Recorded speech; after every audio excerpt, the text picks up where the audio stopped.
It is super hot out here. I'm in Zentsuji in Kagawa Prefecture. This is Shikoku. I'm in front of Miyagawa's Seimenjo. This is one of my favorite places to get udon. You see right here, I've been here like maybe a dozen times. They're so friendly, and of course I had lunch in here. I'm going to show you my experience eating lunch here. As we walk to the other side of the town, we're going to be going from this spot here. This should be really interesting for you guys. We're going to be going from this spot, which is the Miyagawa Seimenjo, which is the where they make the udon. I always think this is like the center of the city to me. And then we're going to walk to Zentsuji Temple, which has a history going back to the year 800.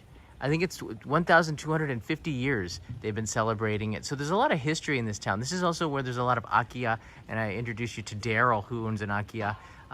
Maybe we can even stop off there, depending on how this live stream goes. So let's get moving here.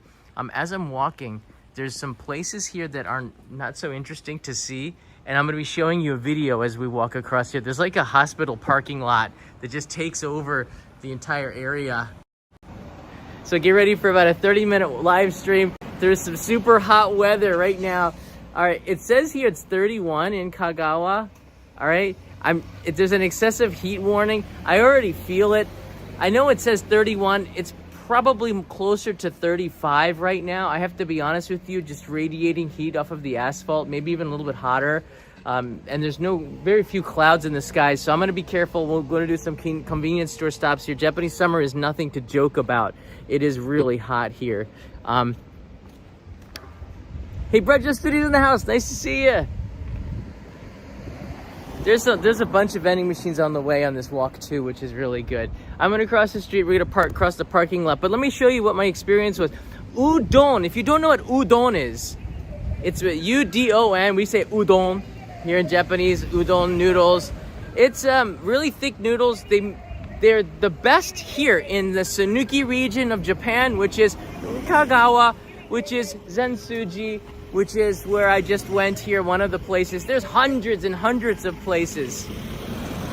That trash truck's saying that they're making a left. Please be careful, the trash truck is making a left. Trucks in Japan talk, which is so cool. All right, we're just gonna keep going straight here. And as I walk and introduce you to this amazing little city, I'm gonna show you some clips that I've been taking as well. We'll start off with lunch, and I'll narrate it as we go along here. So I went in, and as I always do, I go in for lunch and a bite to eat.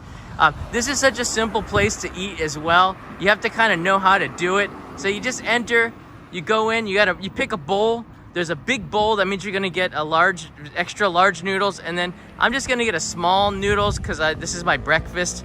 You asked Miyagawa-san, who's one of the friendliest, kindest souls, and there's her husband in the back there who makes the noodles from like 5 a.m. It's all handmade right there in the shop. We're doing a little banter back and forth, of course, because I haven't seen her in a couple of months. No, in a month. I came here at the end of July. So she gives me a small size. She's shocked by that because I'm a growing boy and I probably could use a little bit more. So you take this over here and eat it cold, or you can heat it up. And I like to heat up my noodles here. You have to do that yourself. So there I am, I'm saying hi, and I've been up to, and my friend Trevor, the food ranger, was here. They always ask about Trevor.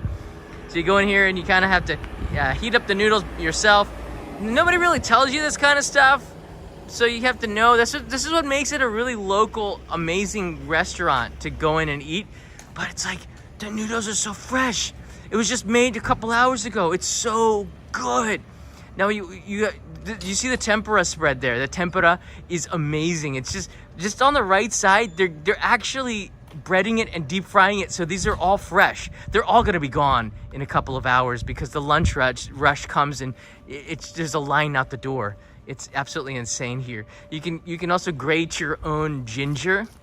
You just do it, and you can put as much as you want into there. But the soup, that you also have to take that yourself. There's a big vat right there on the bottom of your screen.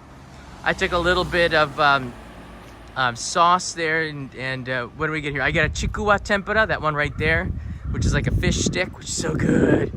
It's so like a mochi kind of thing. It's hard to explain. And then I got a pair of chopsticks here. You have to get that to pick up your tempura. Do it yourself. The eggs are hanjuku tempura tamago, so they're like a ajitama. So I think there's a little bit of a runniness inside there, but it's been temporized. I like to say like tempura. And then I was recommended to get this one with some ginger and shrimp. It's just coming out of the fryer, and boom, go in, take your seat. I picked this one here, and then they came and said, you know what, you look hot, come over and sit underneath the air conditioner. Of course they're gonna say something like that. So I moved over there, and Miyagawa-san brought me a cold bowl of noodles and as a gift, because I'm always coming in there. And I totally destroyed this bowl of udon. Oh my goodness, it was so good. The whole thing with the 2 tempura cost me 490 yen. That's like $3, all right? Probably less than $3 the exchange rate. Most people, the customers come in, they eat it in 3 minutes and they're out the door. It's an incredibly fast turnover. So it's not a place you want to sit down with your friends and chat for a while. You go in there, you eat, you get out, because they make their money on the turnover. So if there's a line out the door, someone's waiting for that seat, and you got to respect that, because they're making some darn good food. You know, you want to keep them in business. They're going to stay in business for sure. But that was the experience. And there's the hospital or the center that's not so interesting to show you, which is part of, it's part of Zentsuji. It's all part of it. Oh my goodness, I'm sweaty. I go back to Tokyo tonight. I'm kind of sad about it. I love this area, how quiet it is, how there are no other tourists around. It's just a really peaceful experience. This is Japan. To me, this is Japan. It's just that crow going by there. I had to travel pretty far to get here though. So from Tokyo, you gotta take the Shinkansen down to Okayama, and then you can take a local train across, or you can drive if you like, rent a car. There's about a dozen rent-a-car places outside of Okayama Station. It's not far from Osaka and Kyoto to get here. Shikoku Island is the smallest of Japan's 4 main islands. There's 4 prefectures in Shikoku. Kagawa, which is on the top there, is the smallest prefecture in all of Japan. Tokushima, Kochi, and Ehime are the other 3. Zentsuji is right on the top. It's pretty much after Marugame, which is also famous for udon noodles. Zentsuji is the next town on the highway, and it's easy to get here across the bridge. It's very famous for the for the temple. There's 88 temples that go around Shikoku. Zentsuji has 5 of them. And Zentsuji Temple, I think, is one of the biggest in Shikoku. It's pretty big. That's where I am at the Marugame Seimenjo, and I'm gonna walk down this. You see past that big parking lot. Now we're going into the town here, waiting for the traffic light, and then we're gonna be going to right there. That's Zentsuji Temple, and I learned a lot about this from. That lady can't do that. I've learned a lot about this from the Buddhist priests inside there, the monks, the staff. They've been teaching us all about the history of this, so I have enough knowledge to kind of guide you around now. I'll tell you why there's no grass in there and why it's sand as well. I thought that was interesting. But it's a beautiful little city. A lot of people call it home. People are friendly. I think that's why a lot of non-Japanese are searching the word akiya, which means abandoned house or a house that's empty, or buying these, turning them over, or going ahead and living in them. Daryl, who you saw on a live stream about a month ago, he purchased a house. I think it was like everything all together. It was like, what was it, like under $20,000 or something? And he's got an amazing amount of space for life. He's set. He's got a place to raise chickens and grow some vegetables. It's amazing, and I'm very envious of him and his two boys and his wife Natsu, and they've been living there for just this year. But their life looks like really great. They drive to the supermarket. The prices here are a lot cheaper than Tokyo, actually. The produce are so fresh. The water's great. So I get everything. It's got everything you need. All right, let's get into it. Before we get to Zentsuji Temple, I'm gonna get some dessert if you don't mind. You can see here there's a very old a building with a Coca-Cola sign right here. You see a lot of these in the countryside, but many of them aren't going to survive because of there's a lot of earthquake proofing that's necessary. But it's really nice to see these old buildings. This one is Yamashita Sake Shop. You can get a brewski. Cold one, $2.90 for 500 milliliter Asahi Super Dry. It's pretty good. It's pretty good. You're supposed to show your ID, but I don't even know if it works anymore. I haven't tried a beer vending machine in about, I'd say a long time. Yesterday there wasn't a beer vending machine inside the temple because, you know, you're not supposed to drink alcohol, but you could sell beer. They sell beer out of a refrigerator instead. You can get it from the front desk.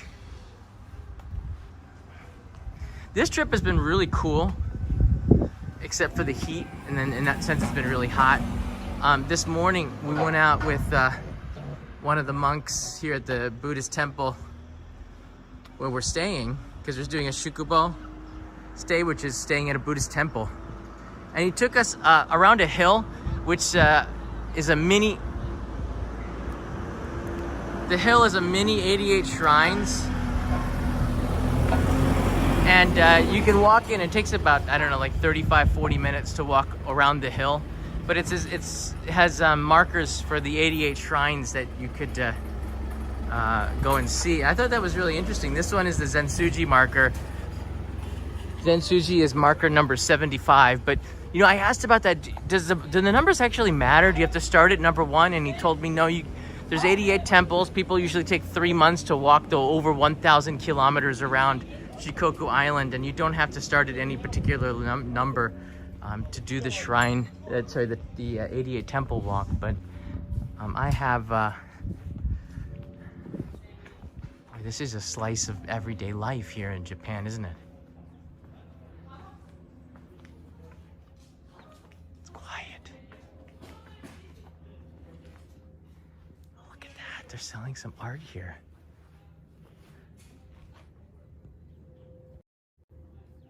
That's pretty cool. So a lot of people apparently are walking in this way, in this direction. It's between the Udon place and the temple. All right, I see where I'm getting dessert. Oh my gosh, it's so hot out here. Someone send me an ice cold drink. Send it by Takubin. Now actually I see a vending machine up there, so we're good. There's the pagoda. It's the 3rd highest pagoda in Japan, which is very informational. 43 meters high. It also makes it what seems like one of the tallest buildings in the town. After so many centuries, it's still standing despite the earthquakes, and I'll talk a little bit about that as well. Some fascinating details about the shrine, the Zentsuji temple. All right, let's get some katapan. It's been a while.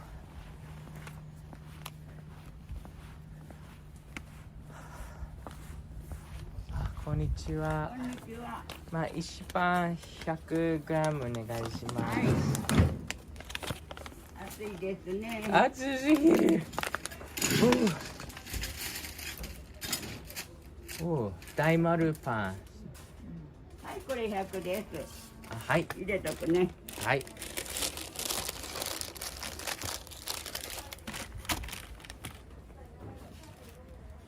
これ世界の一番硬いパンですね。そう。それがまあ世界にもっと硬いあるかもわからないね。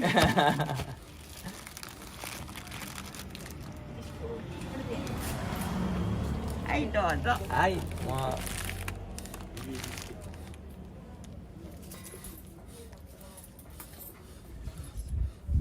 はい、800円お取りね。はい。どうもありがとうね。お気をつけて。ありがとうございます。So I asked her if this is the world's hardest bread, and because it's called kata pan, and kata means katai, meaning like really hot. So I got a bag of it, and we're gonna try it right here in front of the shop, because if I break my teeth, maybe they have a telephone they can call the dentist, the emergency dentist, because I want that tooth back. All right. This stuff also lasts in case of an earthquake, so you can keep it around for like a year, I think. I once asked them about 5 years ago if I could, if they'd show me the process for a video, and they said, there's no way we would ever do that. It's top secret. All right, this is, let me go for the main lens here. This is katapan. This is the, I think it's the hardest bread in the world. It is really hard. How do they make it? Top secret. They've been doing it for over a century, apparently. There's a little bit of sugar on there, and there's some ginger, which is pleasant. A very pleasant tasting type of bread here. Yeah, you can see. I can't, without breaking a tooth, if I put more pressure on it, it's gonna bust up. So the way you do it is you gotta soften it up a little. You gotta soften it up a little. No. Daniel, it's way harder than a crouton.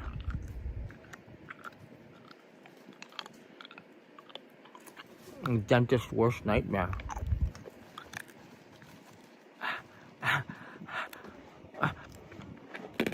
We got it.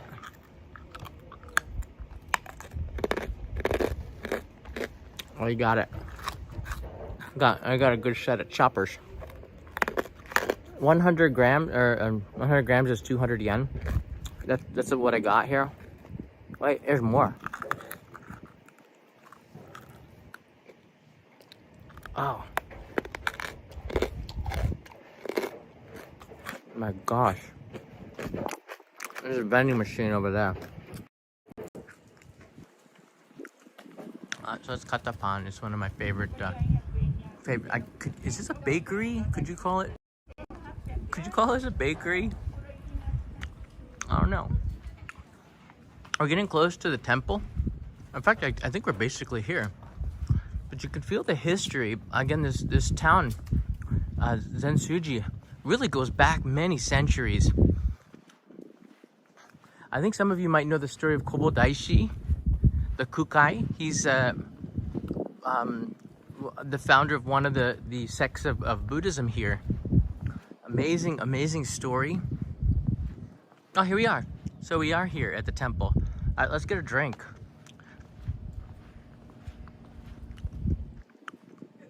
Wonderful. So it's a really pleasant walk. This is an amazing day trip from Okayama, or you just want to see something different. Oh, there's a beer vending machine. So you gotta push the interphone, and someone will confirm your age by looking at you. Wait, what? I'm almost tempted to try this. So to buy the beer, you have to be confirmed. So there's no, what? Wait a second. So there's no ID, there's a camera. And the camera checks you over to see if you're old enough to buy the beer with a visual check. And then afterwards, you put your money in, and then you can push the button. Are you kidding me? Really?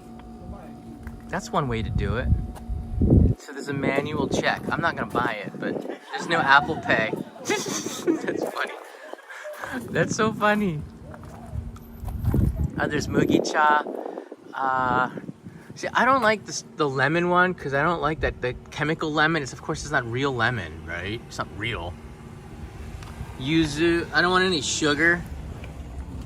So sometimes you can just go with Namacha. Nice, cool drink. All right, let's do this. I really love these 500 yen coins, and the tourists that I talk to tell me that a lot of them are taking them back. They're dual color now. They're really pretty. Let's do it. Tsumetai. This one doesn't take suika either. Nice. Cold. Oh, look, the label's different. Namacha has been around for a long time.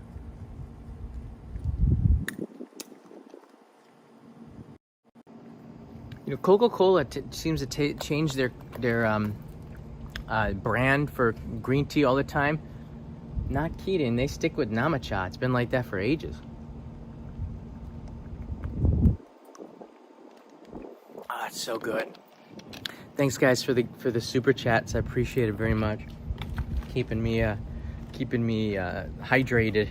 Michael Sassano is always, whenever Michael's in the house, he's dropping super chats to make sure I stay hydrated, stay well fed. That one was from Bradshaw Studio. Thank you, Bradshaw Studio. Thank you, guys. All right, it's piping hot here in Zentsuji. You can see the kukai up there. He's Kobodaishi. I know his name because I've been doing morning prayers every morning at 6 a.m. Well, for the last 2 mornings. And inside the prayer, Kobodaishi, I hear his name. And I've been trying to do some of the chants because they give you a sheet in English, and that's been really helpful because when you chant along, you really feel like a unison with the Buddhist monks that are chanting, and it's one of the most relaxing experiences that I've had here in Japan. I'm gonna be quiet for about a minute or so you can get a feel for the grounds of the temple here.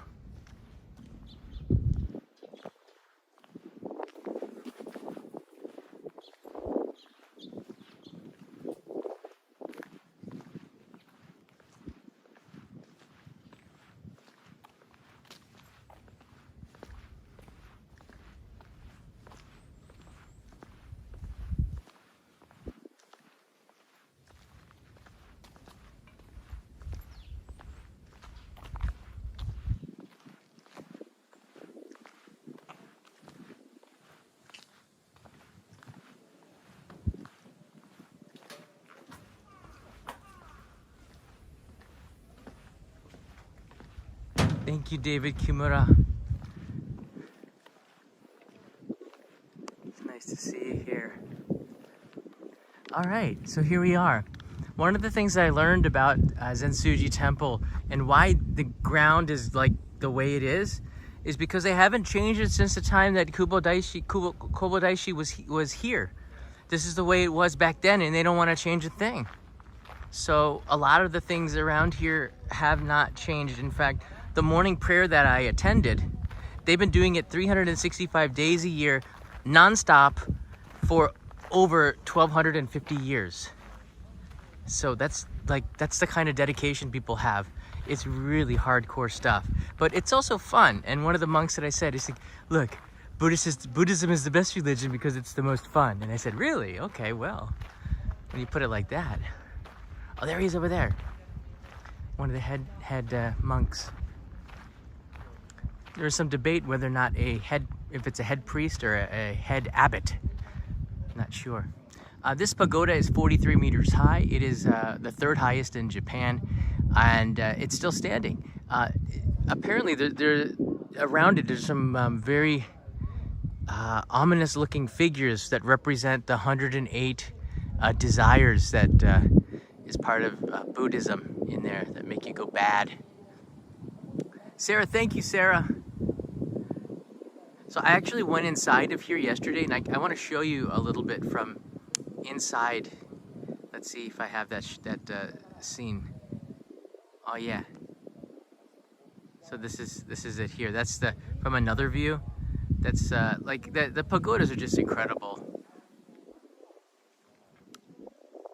Here's the shot inside here, and you can see that the way that they stabilize the pagoda so it doesn't fall out during an earthquake is a technology they use in places like the Skytree.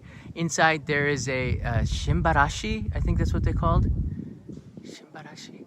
And there's a 6 centimeter gap you can see here between, so that when it does oscillate in an earthquake, it won't fall over because this sets it right.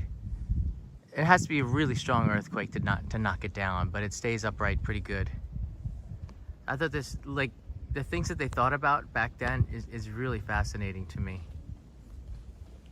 There they are on a tour here. Oh, what are these, like high school kids?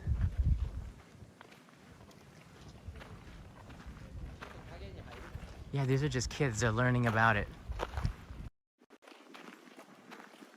You're gonna see Kobodaishi all over the place, statues of him, and it's a really peaceful feeling. I like the reasoning why people do these 3-month pilgrimages, these really long pilgrimages. He's also ahead of the Iroha, which is the Shukubo. Really nice guy. So here's the main entrance. What was cool about this was we asked him, hey, I always start up every question with hey. Say, hey, why is this gate so high? Couldn't you just make a normal size gate? And he said, hey, well, back then there was a general about I don't know, in the Taisho, no, at the end of the Meiji era, and he was atop a horse, and he also had like a spear, and he wanted the gate to be high enough to accommodate him on a horse carrying a spear, and thus the gate is that high. I thought that was fascinating because there's a reason why everything there's a reason why everything is the way it is, right? And that's an interesting story.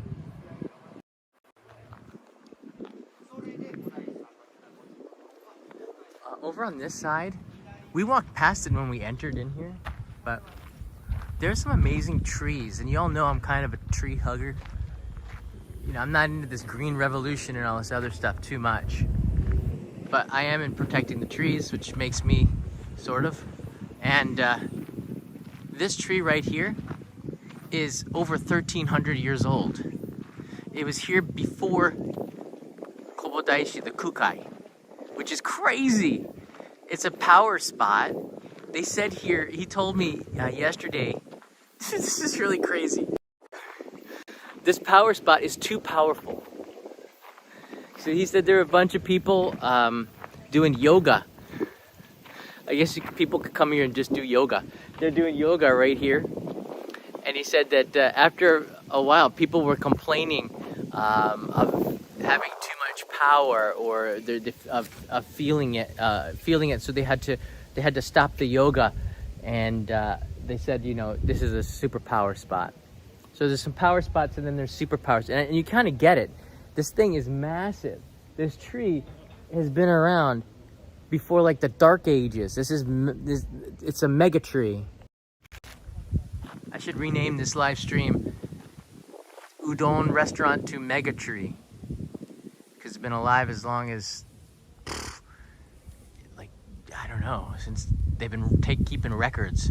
It's an amazing tree, and it just shows you that life goes on. After we're gone, this tree will still be here. That's why it's good to hug a tree. You can tell all your secrets to the tree. Maybe the tree will pass it on. Who knows? Anyways. It's a pretty impressive tree. And to think that the Kukai, the founder of this sect of Buddhism, like in the year 800, this tree was still here, and he wrote about it. So that's how they know that this tree, they can confirm the age of the tree based on records from the Kukai directly, which is just insanity when you think about it. It's a beauty. Spike is here. I miss Shikoku so much. Went to Kochi, Kagawa, Ehime in May, already dreaming of going back. Well, you are sort of back today. Anyways, a lot of tourists are coming in here. This is a mega power spot, okay? So make sure you come in and check out this tree for sure. You can see it's like busting out. You cannot contain this tree. Look at it. It's coming out of the wall there. So mega tree will not be contained. Eventually, nature takes over. Ashes to ashes, dust to dust, right?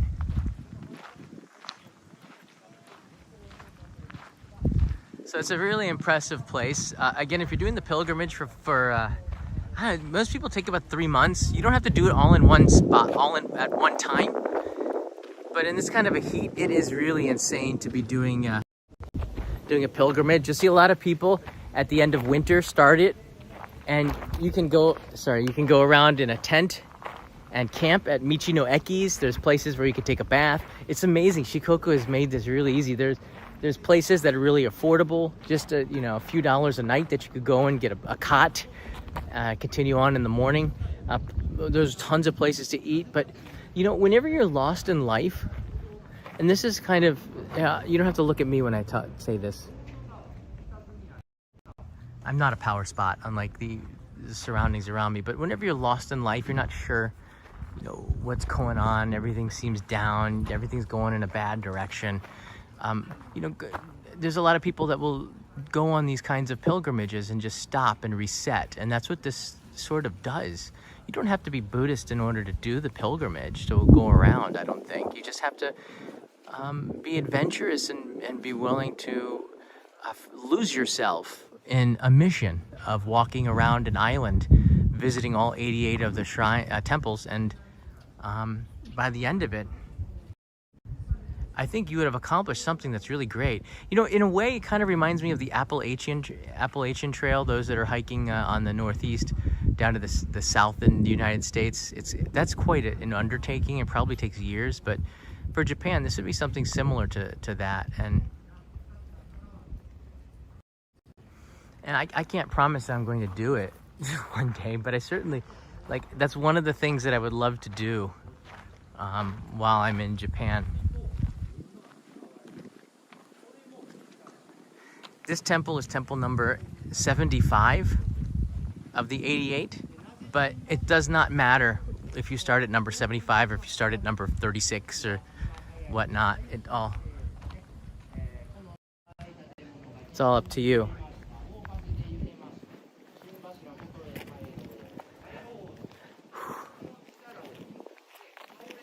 So on this trip here, I could show you a couple of other things. So I went up, this is a really cool experience. So this young man here, he's a master perfume maker, all right? He makes these incense with amazing scents. He mixes them up, and I can't tell you which ones they use because it's a trade secret. But I got a chance on this tour to make up my own scent, which was great. And let me see if I get some video of that. It's so strong, the scents that we had and mixed up here. My backpack is smelling better than it ever has. So I think some of it was cinnamon. There was some of it was, I don't know what it was. There's, I don't know, spices and all sorts of stuff from all around Japan. And I think this cinnamon must come from Indonesia, I think they said. But you can see it's by mixing this up, we put it in a little bag, and the bag just radiates amazing smell, like an incense. So everything, it's the essence of Daub. And that's what this is.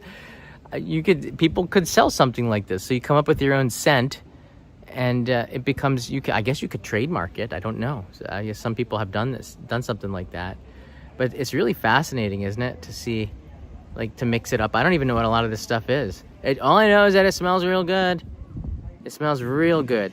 And yesterday we had the tea ceremony where we made our own wagashi, which was anko red bean paste inside there with the sweet confection around it. But instead of having it presented to you, I like the way they did this. They gave you a chance to make your own. And so I don't like that so much, to be honest with you, because it never tastes as good as if someone makes it and puts love into it. But there's my green tea, which I drank and gave me a nice buzz because it's got more caffeine than cappuccino. So yeah, I was buzzing. But you could see that's what it looked like. My wagashi, my anko. I made that. That's pretty cool. Took me about 5 minutes, and it was a little messy, but I don't know, it just doesn't taste as good when it comes from my own hand. And I did wash them. So, there you go. I thought this is a really cool experience. I'm glad that they had come up with something like this. Oh, and then we went to a place, they make this a local kind of sushi. But this sushi does have meat in it, which was a welcome thing because we've been eating mostly vegetables. They put the meat and vegetables and all this stuff in the rice. and it was almost like a cooking show at the tourist center here in Zentsuji. She mixes it up, and the presentation, you know what was really great about it? It's home cooking. I could show it to you. This is like an Instagram post on the right side. This is home cooking. And when you're on a tour, usually, or you're visiting Japan, you're basically getting like McDonald's and Yoshinoya. You're eating at convenience stores and stuff.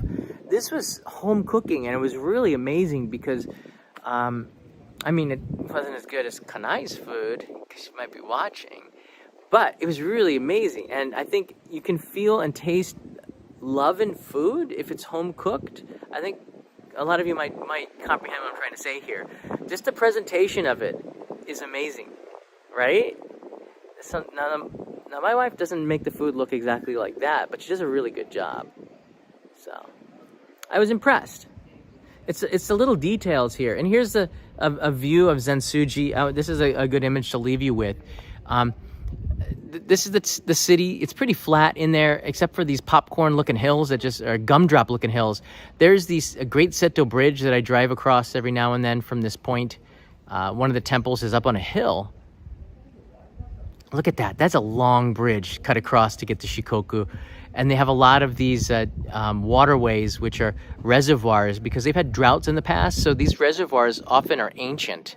So they won't have a lack of water. Now, I came to this shrine with a view because I only have this here queued up. One of the other things we did on this tour was practice hiragana. It doesn't matter if you stink at it. They tell you how to do it. And this isn't mine, by the way. But the teacher will correct you in the ancient ways of it. And it was hard. But what I found when I did this was that this is another thing. I think, especially if you've got a lot of stress in your life, if you focus on one thing, like just trying to write kanji in Japanese, or cooking, or just doing the laundry, or going on a walk, you forget about everything else, and it kind of resets your body a lot. So doing kanji or hiragana and trying to do it perfectly and focusing on that, I found that I was just forgetting everything else and just focusing on what was right in front of me, and it resets the way I think, and it's quite a healthy thing to do. Now, I'm not good at it. I would get good at it if I kept doing it. Most Japanese are not good at writing anymore because they use computers and word processors. But the point of it was, like, this kind of a tour that they did today, the last few days, I wasn't sure if I was going to like it. I only came because I'm here for, I came to Zentsuji because I love the farmers. And I came, this is the postcard for this month, by the way. You see the logo's it's a square logo, you see there? It's kind of weird. So I came for this story, which is coming up next week on the Only in Japan main channel. And it's one of the reasons I love this town, because I've made friends here. I love the people here in Zentsuji. But I don't know much about the cultural side of it, like the temples and the areas like this. So I wanted to come along, and I learned a lot. But what I also learned was, like, you know, living in the city is like chaos. There's so much stuff that you can be overwhelmed, and I feel overwhelmed quite a bit. So if you just take 30 minutes out of your day and you do something else, just change gears, but instead of thinking about all that other stuff that's making you stressed, just focus on one thing and try to do it the best you can, like laundry or cooking. Don't just cook to try to be really good at it, and maybe the end result's bad. But you focused on it, and you find, like, at the end of it, you're like, dang, I feel pretty good. I forgot all about all this stuff. That was an important lesson I took away from this. So I think it's a pretty cool tour. I don't know if they're going to do this tour. I guess it's HIS that's doing it. Lisa likes the Square Watermelon Only in Japan logo. Maybe I got to keep that one. It is kind of cool. But thank you, Sarah. I think you learned this by it's like a very Japan stuff. You see the Only in Japan logo square on this one to match the square watermelons. Yeah, I think that the little lessons you can take away from coming to Japan, it's not just the food and seeing Japan's a trendy place to go. There's lessons you can learn from visiting Japan, like how to earthquake-proof buildings from ancient technology, right? They knew this stuff. So I think that this is my biggest takeaway from this trip. I'm more at peace. I feel good. I'm going back home recharged, and I got to go and use the restroom. So it's a true story. live stream. Anything can happen. Sacred Oath. Hey, John, been a sub for a while. Really helped me get to know Japan and understand the culture. We'll visit one day. And if I'm around, try to find me. I'd love to meet you as well. I do have You Found Me cards with me.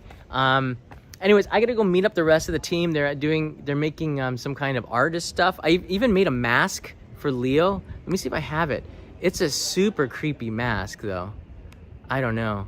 Here, take a look at yesterday's food as I look for the mask.